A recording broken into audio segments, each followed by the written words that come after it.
한 주간 평안하셨습니까? 네. 예수님이 김치볶음밥을 먹고 있었습니다. 너무 맛있는 거예요. 그래서 너무 맛있어서 주방장을 찾았어요.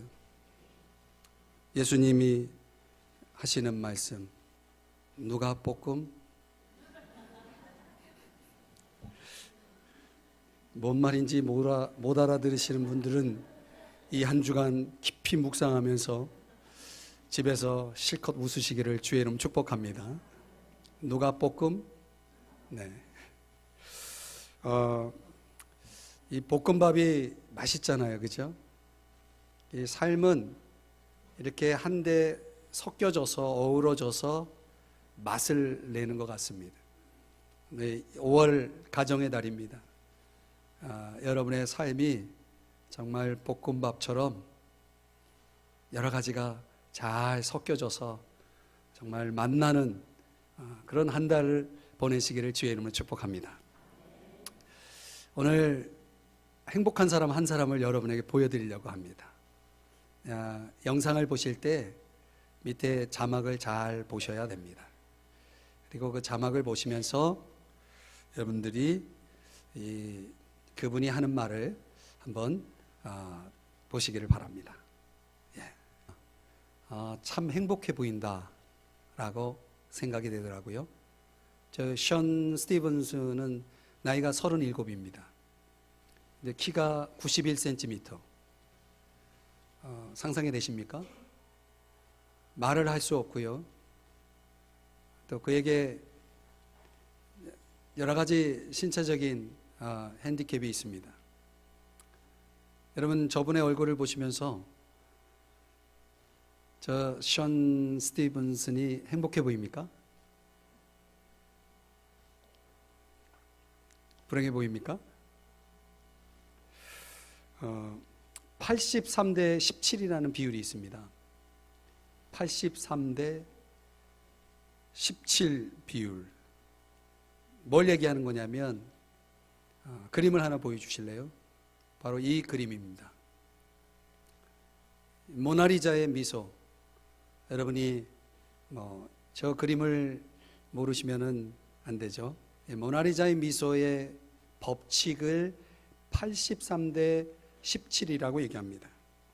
이 암스테르담 대학에서 감정인식 소프트웨어를 사용해 가지고 이 모나리자 미소의 이 그림을 분석을 했다고 합니다. 그런데 그 분석 결과 83대 17이 나온 거예요. 83은 밝은 면, 17은 어두운 면. 이 절묘한 비율이 저 모나리자 미소의 그림을 유명하게 만들었다는 것입니다. 근데 또 어떤 분들이 도대체 어두운 17%의 그 어두운 면은 어떤 내용이 들어있을까를 조사를 했더니 혐오감이 9%, 두려움이 6%, 성냄, 화가 2% 포함된 것으로 나타났다고 합니다.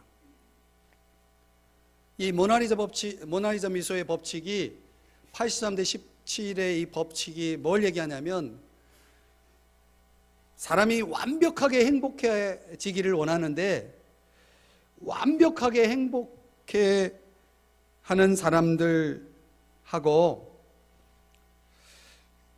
또 어떻게 보면 그렇지 않은 사람들과 이렇게 비교해 보면 그렇지 않은 사람들, 완벽하게 행복하지는 않지만 좀 부족하지만 그런 삶을 살아가는 사람들이 훨씬 더 인생을 보람 있게 산다라고 하는 것을 이렇게 이 조사를 통해서 본 거예요. 사람이 너무 밝기만 해도 문제인 거예요. 너무 어두운 것도 문제지만은 이런 절묘한 저 미소의 법칙 속에 담긴 이 저 비율이 우리 인생의 행복을 결정하는데, 우리 인생을 행복하게 살아가는데 필요하다는 것입니다. 그러니까 사람이 너무 지나치게 행복하면 혈압이 올라가고 심장 박동이 과도하게 상승하면서 건강에 해롭다고 합니다. 우리가 삶의 목적에 부여하는 동기를 유발하는 것도 부실해져서 결국은 자아 실현에도 도움이 되지 않는다고 합니다. 여러분, 우리 자녀들을 키워나갈 때 너무 행복한 아이로 만들지 마세요. 이건 좀 역설적인 말인데요. 너무 행복한, 지나치게 행복한 아이들이 오히려 여러 가지 문제를 일으킬 수 있다라고 하는 것입니다. 안타까운 것은요, 반대로 말하면 너무나 많은 사람들이 이 17%의 부정적인 정서 때문에 자신이 불행하다라고 생각하면서 산다는 거예요. 한번 여러분에게 묻고 싶습니다.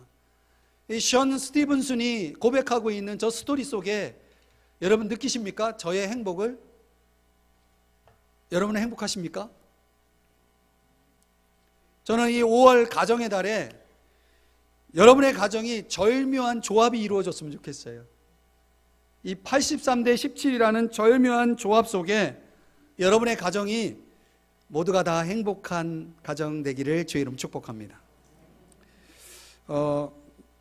심리학자의 아메스라고 하는 분이 이 공산주의가 붕괴된 시절에 루마니아에서 일어났던 일과 연관해서 한 실험을 했어요. 루마니아의 어떤 육아 정책이, 희한한 육아 정책이 있었다고 합니다. 그때 당시에. 이게 뭐냐면 45세 이하까지 아이 5을 낳는 정책을 아주 정부가 발표를 하고 그렇게 진행한 거예요.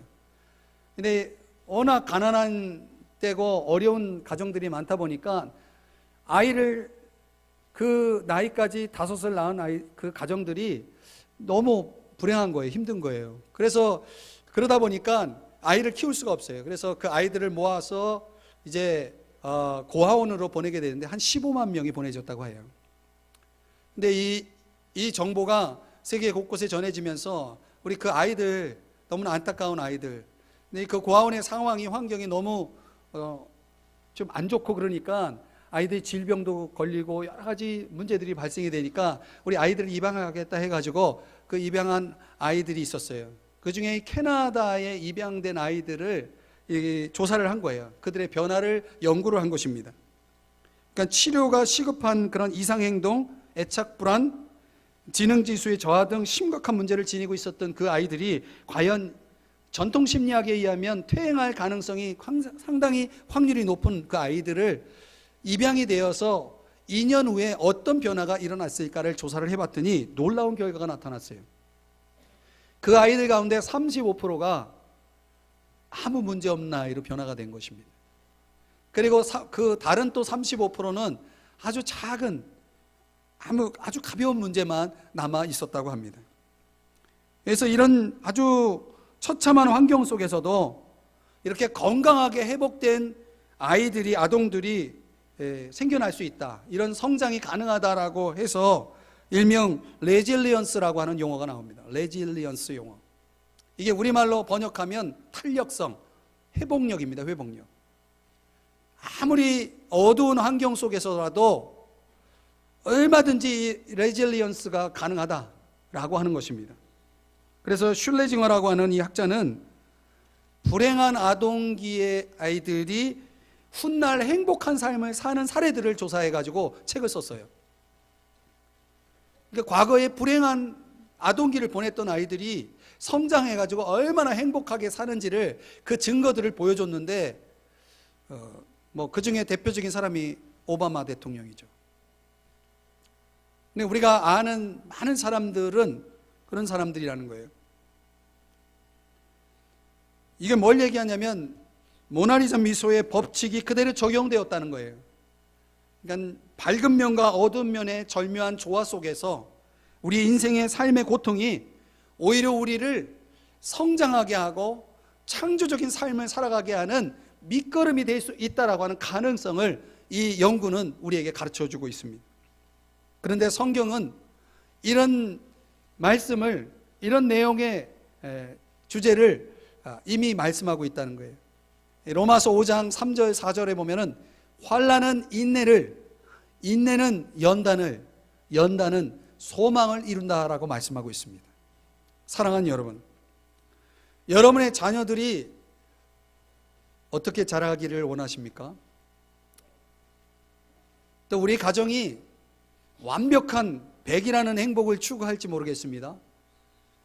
그래서 그 수준에 도달하지 못하는 그 몇 프로가 우리 인생의 불행이다라고 하는 결론을 가져올 수도 있습니다. 그런데 오늘 이 시간부터 그런 생각을 다 내려놓으시기를 바랍니다. 여러분, 레질리언스, 얼마든지 우리의 인생의 탄력성을, 회복력을 발휘해서 저와 여러분이 어두운 면을 갖고 있으면서도 저와 여러분이 얼마든지 행복하게 살아갈 수 있다는 사실을 믿으시기 바랍니다. 그래서 여러분, 이 처칠이라고 하는 대통령도, 지도자도, 링컨이라는 아브라함 링컨 대통령도 평생 우울증을 가지고 있었다는 거 아십니까? 그런 자신의 약점들을, 어떻게 보면 자신의 이런 불우한 여러 가지 요건들을 가지고 있음에도 불구하고 얼마든지 훌륭한 리더십을 발휘해서 하나님 앞에 또 인류의 역사에 아주 좋은 기여를 했다는 사실을 우리 잊지 마셔야 됩니다. 한번 따라 하십시다. 행복한 가정을 이루자. 그런 레질리언스, 이런 회복력의 능력이 오늘 저와 여러분에게 주어져야 됩니다. 저는 오늘 우리가 계속해서 고린도전서를 묵상하는 가운데 오늘 본문에 와서 들여다보니까 하나님 나라의 유업을 받을 자에 대한 이야기가 소개되고 있습니다. 오늘 저와 여러분이 함께 묵상할 주제입니다. 하나님 나라의 유업을 받을 자. 하나님 나라는 뭡니까? 하나님이 통치하시는 삶을 하나님 나라라고 얘기합니다. 우리가 장차 저 천국에서 누리게 될 하나님의 나라가, 미래적 하나님 나라가 있지만 이 땅에 사는 동안 하나님이 통치하시는 삶, 그런 의미의 하나님 나라가 있다는 것입니다. 하나님이 통치하는 삶을 살아간다면 레질리언스, 이 회복력, 인생의 이 탄력성을 소유하게 될 줄 믿으시기 바랍니다. 오늘 이 하나님 나라의 유업을 받을 자들에게 나타나는 중요한 특징 3가지가 오늘 성경 본문 말씀을 통해서 우리에게 주어집니다. 저는 오늘 이 3가지 특징을 여러분들과 나누면서 우리 가정이 이런 3가지 특징을 소유하는, 그래서 하나님 나라를 경험하고 하나님 나라를 유업으로 받는 우리 모든 성도님들이 되시기를 주의 이름으로 축복합니다. 하나님 나라의 유업을 받을 자들의 특징 첫 번째는 뭐냐? 확실한 변화가 있다. 따라 하십시다. 확실한 변화. 오늘 성경 9절의 말씀에 보면 불의한 자가 하나님의 나라를 유업으로 받지 못할 줄을 알지 못하느냐라고 말씀을 하고 있습니다. 하나님의 나라를 유업으로 받지 못하는 사람이 누구라고요? 불의한 자다. 하나님의 나라의 유업을 어떻게 받을 수 있는가? 예수님이 일찍이 복음서에 보면 예수님이 전한 복음이 있죠. 회개하라, 천국이 가까웠다. 어떻게 하나님의 나라를 얻을 수 있습니까? 회개해야 되겠죠. 회개하고 하나님을 믿으면 우리는 하나님 나라 속으로 들어가게 됩니다. 하나님의 백성이 되고 하나님의 자녀가 됩니다. 그러면 자연스럽게 하나님의 자녀인 우리에게 하나님 아버지께서 하나님 나라의 유업을 받을 수 있는 권한을 주십니다. 믿으십니까? 그런데 그런 권한이 주어져도, 장차 하나님 나라를 유업으로 받을 권한이 주어져도 지금 여기서 하나님 나라에 계속 머물지 않으면, 다시 말해서 하나님의 통치를 받지 않으면 하나님 나라는 보장될 수 없다는 거예요. 고린도 교인들의 상황이 그러했습니다. 이 당시 고린도 전서 이 편지를 전해받은 교인들의 상태가 어떤 상태였냐면, 그들은 이미 하나님 나라에 들어갔다고 착각했어요. 그래서 영적으로 너무 들떠있고 죄에 대한 경각심을 잃어버리고 맙니다. 그래서 지금 여기서 하나님의 통치를 받는 윤리적 삶을 살아가야 될 그 삶과는 관계없이 이 종말의 구원을 보장받은 것으로 착각해서 그냥 막 사는 거예요. 왜? 그래도 하나님 나라 들어갈 수 있다고 하니까. 이건 천만의 말씀입니다. 오늘날 이런 신학을, 이런 잘못된 신학을 가지고 있는 사람들이 있어요. 그게 구원파라는 이단이에요. 똑같이 성경을 말하는 것 같고 성경을 믿는 것 같지만 그들이 생각하는 구원은 잘못된 구원론입니다. 여러분이 이 땅에서 아무렇게나 살아도 예수 믿으면 구원받는다라고 생각하는 것은 천만의 말씀인 것입니다. 회개 없이 계속해서 삶이 역행하고 악을 향해서 치닫고 있다면 아무리 스스로 자기가 신자라 하더라도 그리스도를 믿고 있다라고 주장해도 하나님 나라를 상속할 수 없는 것입니다. 그래서 11절에 뭐라고 얘기하냐면 너희 중에 이와 같은 자들이 있더니, 과거의 고린도 교회 성도들 간의 과거의 이력이 아주 천박하고 부도덕한 삶을 살아가는 사람들이 있었어요. 그런데 예수 믿고 변화된 거예요.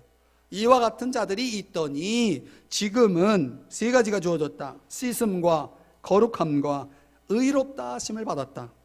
우리말 성경에는 but, but이 없어요. 그러나라는 단어가 빠져 있어요.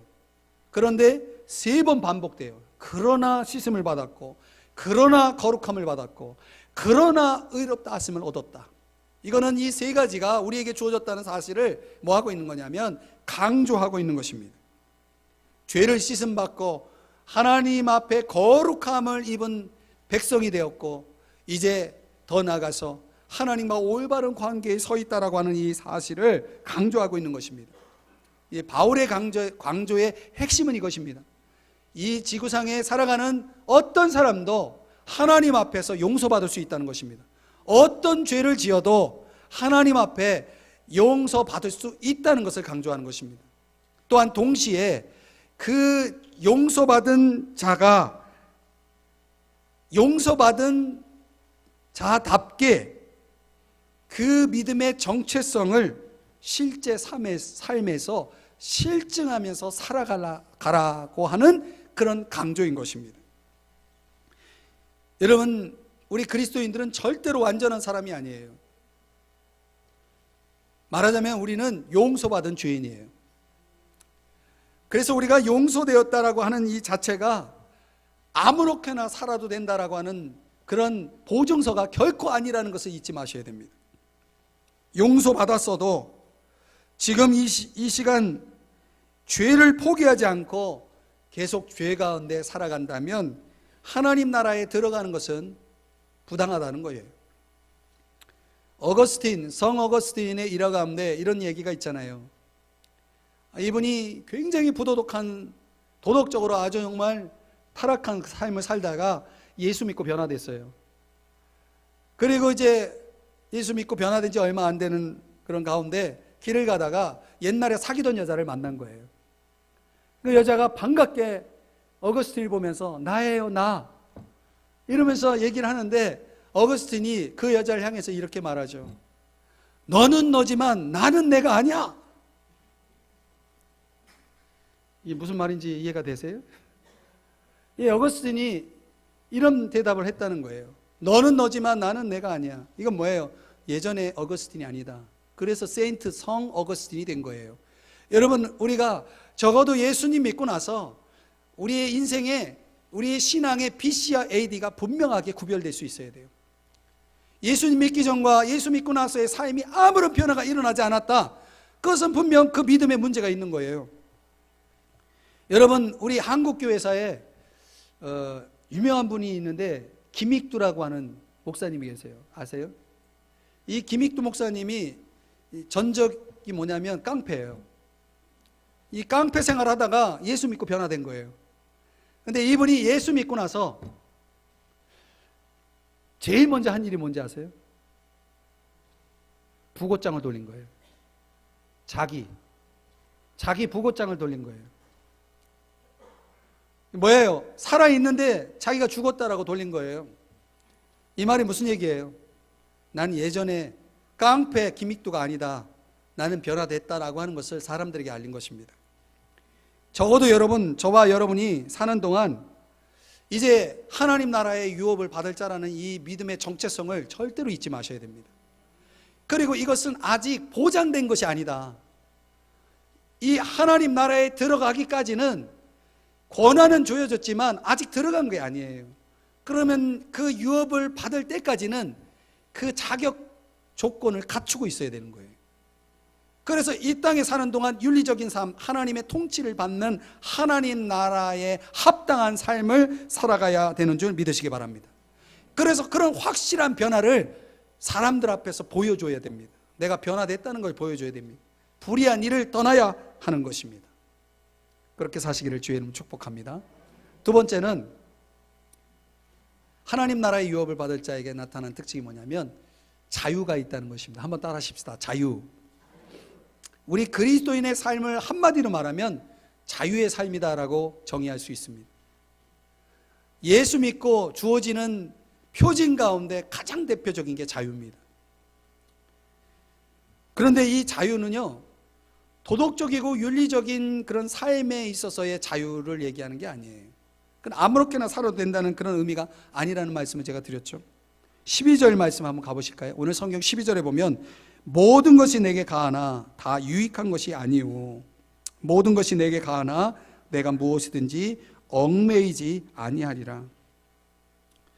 이게 무슨 얘기냐면 고린도 교인들이 이런 말을 하는 거예요. 우리는 모든 것을 할 수 있어. 왜? 구원받았기 때문에. 하나님 나라를 얻었기 때문에 우리는 어떻게 살아도 상관없어.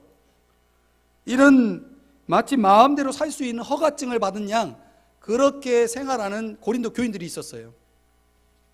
이건 자유에 대한 아주 철저히 잘못된 해석입니다. 이제 바울의 교훈은 이런 것입니다. 우리가 모든 것을 할 수 있다라고 하는 그런 자유의 정의를 이야기할 때 잊지 말아야 될 것이 모든 것을 할 수는 있지만 그것이 다 유익한 것은 아니다. 그런데 거기에 모든 것에 죄가 들어오면 안 됩니다. 죄를 짓는 것이 아니라 할지라도 모든 것을 할 수 있지만 유익하지 않은 것도 있다라고 말하는 것입니다. 결과적으로 보면 우리가 어떤 사람이 성경을 읽었더니 이런 거는 하지 말라라는 말이 없어. 그러면 이제 그런 사람들이 신학적으로 이렇게 질문해 옵니다. 이거 하지 말라라고 안 했으니 해도 되는 거 아닙니까? 라고 말하는 사람이 있어요. 근데 이제 그런 신학을 잘못 적용해 보면 이제 성경에 언급되지 않은 것을 뭐든지 할 수 있는 거죠. 근데 그렇지 않다는 거예요. 그리스도인이 누리는 자유는 자기 만족을 위해 존재하지 않고 복음 전파와 이웃을 사랑하는 그런 사랑을 베푸는 일에 사용되는 자유라고 하는 것입니다. 그래서 이것이 유익하지 않은 것이라면 자유라도 하지 않는 것입니다. 그게 진정한 자유라는 것입니다. 그러니까 성경에 명확하게 이것이 죄다라고 언급되지 않은 것이라 할지라도 신자들의 삶을 조종해서 하나님으로부터 멀어지게 하는 그 무엇이라면 그것은 합당하지 않고 하지 말아야 된다는 얘기예요. 그러니까 이런 아주 그 수준 있는 도덕성을 유지해 가야 우리가 누리는 자유가 잘못되지 않을 수 있다는 것입니다. 예를 들어서 돈의 문제, 스포츠, TV, 우리가 누리는 일종의 이 현대 문명, 이 현대 문명이 조장하고 또 모든 대중들에게 전하는 메시지, 문화적 메시지가 있죠. 그래서 사람들이 이 문화라는 것에 굉장히 민감하죠. 그리고 그 문화의 유행을 따라가려고 합니다. 그런데 우리 그리스도인들은요, 이건 분명히 죄는 아니지만은 그 문화 속에 나로 하여금 하나님으로부터 멀어지게 하고 하나님께 헌신하고 하나님을 위해 봉사하고 이웃을 유익하게 하지 못하게 만드는 그 어떤 행위나 그리고 그런 결과를 초래하는 것이라면 우리는 그것을 분별해서 하지 말아야 된다는 것입니다. 죄는 아니라도 우리 청소년들이 뭘 즐기잖아요. 그건 죄가 아니지만은 그것이 그의 삶에 나쁜 습관을 만들어내고 그를 악한 길로 이끄는 것이라면은 그런 것들을 컨트롤할 수 있어야 됩니다. 이 컨트롤 타워가 있어야 돼요. 우리 중심에 이건 아니지라고 하는 것을 분명하게 이렇게 선언할 수 있는 그런 기준이 필요하다는 것입니다. 그게 12절이에요. 오늘 성경 12절. 이제 바울의 신학에서 여러분들이 성경을 좀 더 깊이 있게 고민해서 들여다보면 우리의 인생에 해결되지 않은 문제들이 굉장히 많아요. 그러니까 답이 없는 문제들이 많다는 거죠. 근데 사실 깊이 들여다보면 답이 다 있어요.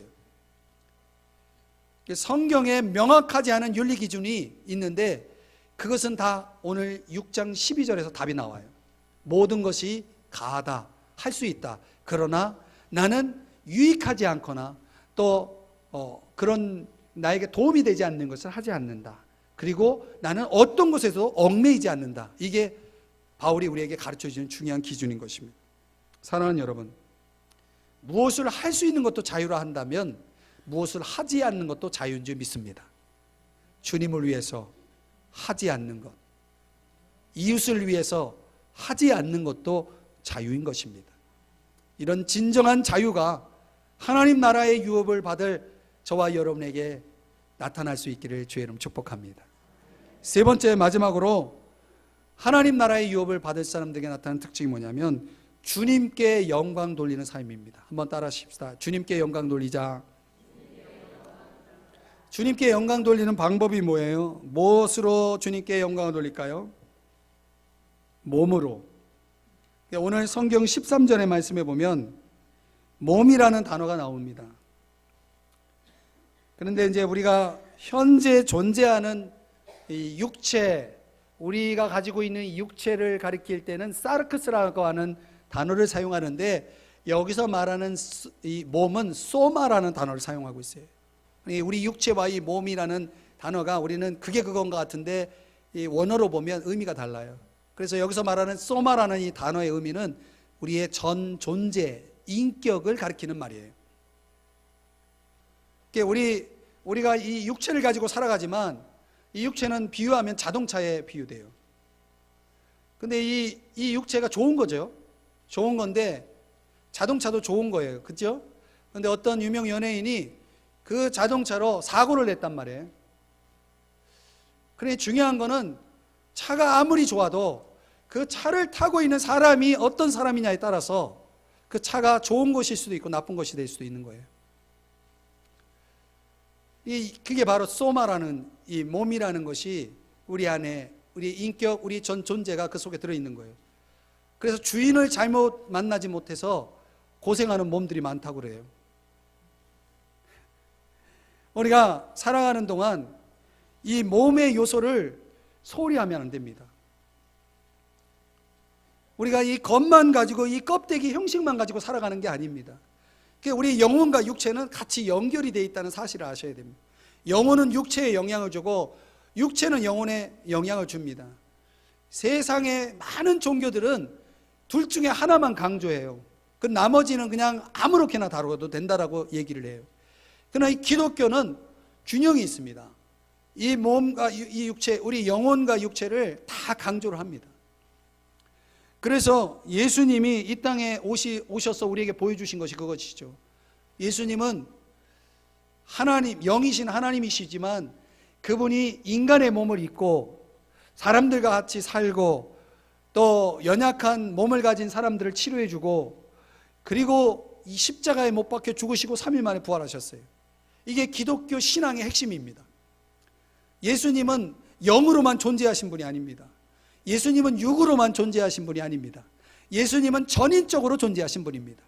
그래서 여러분 사람이 행복하려면 영만 행복하면 안 돼요.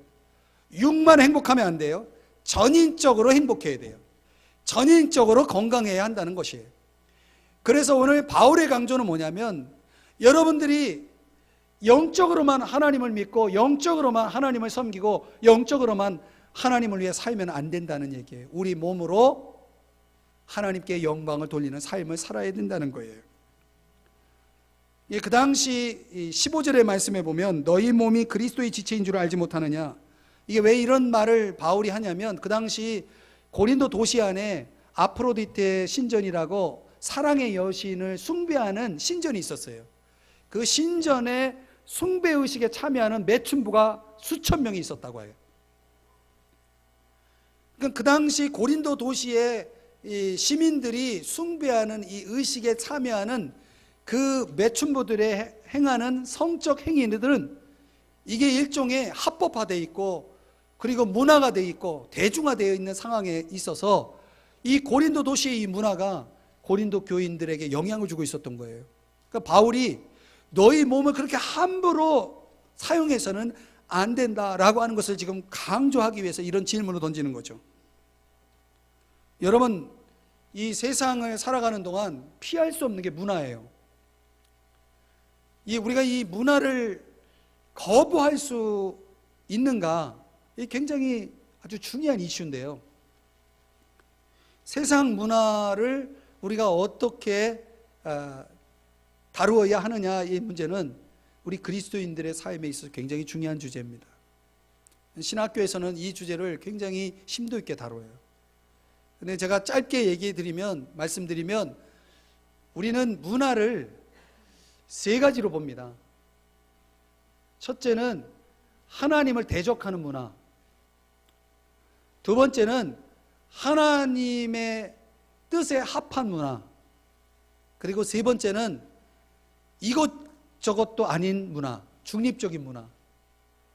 그래서 우리가 적어도 하나님을 위한 문화는 적극 참여하고 거기에 동참해야 되고, 하나님을 대적하는 문화는 적극적으로 구별해서 우리가 그것을 거부해야 되고, 중립적인 문화는 우리가 잘 분별해서 하나님을 위해서 선용해서 살아야 됩니다. 근데 과거 옛날에는 저 드럼이 교회에 얼씬도 못하는 시대가 있었어요. 왜냐하면 저 드럼은 딴따라 타락한 사람들이 사용하는 악기라고 생각했기 때문에 그래요. 근데 성경에 드럼이 나옵니다. 저런 악기로도 하나님을 찬양할 수 있다는 그런 대목이 있어요. 그렇게 놓고 봤을 때 교회에서 드럼을 치는 것을 이상하게 생각하지 말아야 됩니다. 지금 그런 중립적인 문화도 있어요. 이것도 저것도 확실하지 않은 것들은 우리가 잘 분별해서 사용하면 되는 것입니다. 근데 중요한 것은 뭐냐면 우리가 이 문화를 하나님의 시각으로, 성경적인 시각으로 보면서 수용할 건 수용하고 거부할 건 거부해야 한다는 것입니다. 예를 들어서 오늘 본문 9절 10절에 등장하는 탐색하는 자, 소위 우리 시대의 동성애라는 이 문제가 심각한 이슈인데, 이걸 문화적인 관점에서 보고 이것을 그대로 그 문화를 합당하게 생각하는 신앙인들이 있어요. 성경은 그렇게 말하고 있지 않습니다. 이것이 법으로 합법화돼 가지고 어느 학교는 그 10계명 돌 비석이 치워지고 막 그런 일들이 벌어진다고 그러죠. 중요한 건 뭐냐면 문화를 이용하되, 그러나 그 문화 속에서 하나님이 원하시는 것을 우리가 행할 수 있어야 된다. 그런 분별력, 그런 하나님적인 시각을 갖기 위해서는 17절에서 말씀하는 것처럼 주님과 합하는 자가 되어야 돼. 연합이 필요하다는 거죠. 주님을 가까이 해야 한다는 얘기예요. 여러분, 일주일에 한 번 이렇게 나와서 예배드리면 좋죠. 그리고 일주일 동안 잊고 있다가 주일 아침이 되면 다시 교회에 오시죠. 우리가 이래 가지고는 세상 문화를 이겨낼 수 없습니다. 극복할 수가 없습니다. 여러분들이 적어도 능력을 가지고 있어요. 레질리언스, 이 능력, 넘어졌어도 다시 일어서는 능력, 또 반면에 우리가 거룩한 능력, 죄를 거부할 수 있는 능력이 필요한데, 그러려면 피할 것은 피할 줄 알아야 되고 수용할 것은 수용할 줄 알아야 되는데, 적극적으로는 하나님께 영광을 돌려야 되고 소극적으로는 죄를 피해야 한다는 거예요. 그래서 잘 피하는 사람이 신앙생활 잘하는 거예요. 36개. 영적으로 죄를 지을 수 있는 곳이라면 그것을 경계하고 그것을 분별하고 그것을 떠나는 훈련이 필요한 거죠. 그러기 위해서 저와 여러분들에게 꼭 필요한 의식이 하나 있습니다. 그게 19절입니다. 오늘 본문 19절에서 중요한 사실을 우리에게 가르쳐주고 있습니다. 그게 뭐냐면 우리 몸이 내게 아니다 라는 것입니다. 우리 몸을 내가 하고 싶은 대로 사용할 수 있는 용도가 되어서는 안 된다. 왜냐하면 값으로 산 것이 되었으니. 하나님이 내 몸의 주인이시다는 사실을 여러분들이 항상 인식하면서 살아야 된다는 거예요. 그래서 성전이 예배드리고 기도하고 하나님과 교제하기 위한 그런 좋은 장소인 것처럼 저와 여러분의 몸이 성전처럼 사용되어 져야 한다라고 말씀하는 것입니다. 사랑하는 여러분, 우리 몸이 지금 어디에 들여지고 있는지를 생각해 보세요. 이 버톨드 지오반니라고 하는 분 이름을 들어보셨나요? 이분이 누구냐면 미켈란젤로의 스승입니다. 이 미켈란젤로가 14살 때에 그의 문화생이 되고자 찾아갑니다. 그래서 이제 대화를 나누는데 이 스승이 이 버톨도가 묻습니다. 너 위대한 조각가가 되기 원하니? 네, 그렇게 되고 싶습니다. 어떻게 하면 위대한 조각가가 될까 물었더니 이 미켈란젤로가 저희 기술과 재능을 더 열심히 연마해야 되겠습니다 라고 이제 대답을 합니다. 그랬더니 이제 버톨도가 스승이 하는 말이 그것만 가지고는 안 된다. 너가 가지고 있는 이 기술과 재능이 무엇을 위해서 쓰여질 것인지를 결정해야 된다 하면서 이 버톨도가 미켈란젤로 그 어린 그를 데리고 두 곳을 찾아갑니다. 한 곳은 아주 퇴폐업소 앞에 잘 조각된 조각상을 보여주고, 또한 성전 앞에 잘 조각된 그런 조각상을 두 곳을 보여주면서 이제 미켈란젤로에게 이렇게 얘기했다는 거예요. 이 두 조각상은 똑같은 조각이다. 그러나 하나는 사람을 타락시키기 위해서 사용되는 조각상이고, 또 하나는 하나님 앞에 쓰임받는 영광 돌리는 그런 조각상이 되었다. 따라서 똑같은 조각이라도 그것이 어디에 쓰여지느냐에 따라서 이렇게 달라지는 것처럼 너의 생애 속에 너가 앞으로 조각가로서 만들어지는 그 조각들이 어디에 쓰여질지를 너가 결정해야 된다. 너는 어디에 쓰이기를 원하니? 이렇게 말하는 거예요.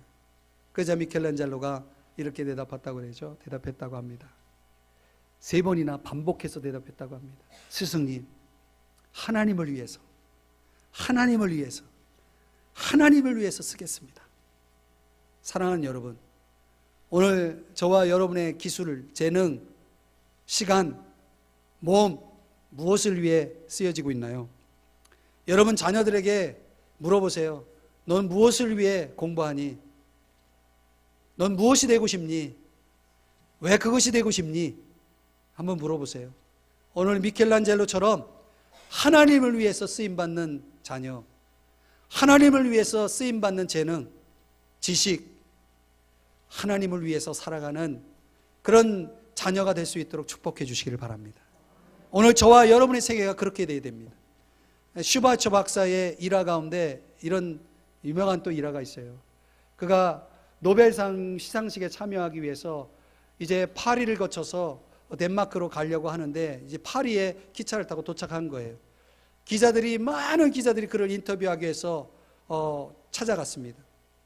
특등석을 이제 찾아보니까 없는 거예요. 왜냐하면 당연히 이 영국 황실로부터 백작 칭호를 받았기 때문에 이 귀족이 특등석을 탔으리라고 생각하고 그걸 찾아보니까 없는 거예요. 1등석을 찾아봐도 없는 거예요. 설마 하고 2등석을 찾아봐도 없는 거예요. 아, 이 기차에는 타지 않았구나 하고서 기자들이 다 돌아갔는데 그중에 영국 기자 한 사람이 설마 하고서 3등석의 그 칸에 혹시 있을까 해가지고 찾아봤더니 거기에 그 가난한 사람들이 침대 하나에 4명이 타야 되고 그 좁고 비좁고 냄새나고 정말 아픈 사람들이 수두룩한 그 3등석 칸에 타서 아픈 사람을 치료하고 있더랍니다. 그래서 그 영국 기자가 물었어요. 아니 여기서 뭐 하고 계십니까? 왜 특등석을 안 타고 왜 여기서 지금 이 3등석 이 불편하게 여행을 하셨습니까? 왜 3등 칸을 타셨냐고 물었더니 슈바이처 박사의 대답이 4등석이 없어서요. 그렇게 대답을 했답니다. 아니 그게 무슨 말이에요? 왜 이렇게 스스로 불편을 겪고 있습니까? 왜 이렇게 편하게 타고 오지 않았습니까? 다시 반문하자 그의 하는 말이, 특등석에는 나를 필요로 하는 사람이 없습니다. 저는 나를 필요로 하는 이들을 위해서 이곳에 있습니다. 이렇게 대답을 했다는 것입니다. 여러분, 슈바이처 박사가 편리한 삶을 추구한 것이 아니라 자기를 필요로 하는 삶을 위해서 살았다는 것입니다. 자기를 필요로 하는 곳에 자기를 필요로 하는 사람을 위해 살아갔던 슈바이처 박사의 이 아름다운 선택을 여러분 누가 뭐라 할 수 있겠습니까? 사랑하는 여러분, 말씀의 결론을 맺어봅니다. 오늘 우리의 몸과 시간 속에, 우리의 삶의 기회 속에 저와 여러분은 무엇을 위해 살고 있나요? 여러분 행복하시나요? 하나님 나라의 통치 속에서 그 나라를 유업으로 받을 자답게 저와 여러분이 살아가고 있나요? 그렇다면 확실한 변화를 보여주셔야 됩니다. 우리에게 있는 자유를 방종을 위해서, 죄를 위해 사용하지 아니하고 거룩한 도구로 사용해야 합니다. 우리의 몸은 하나님의 영광을 위해 드려져야 합니다. 여러분 모두가 그런 하나님 나라를 유업으로 받을 그런 신자들이 되시기를 주의 이름으로 축복합니다. 기도하겠습니다.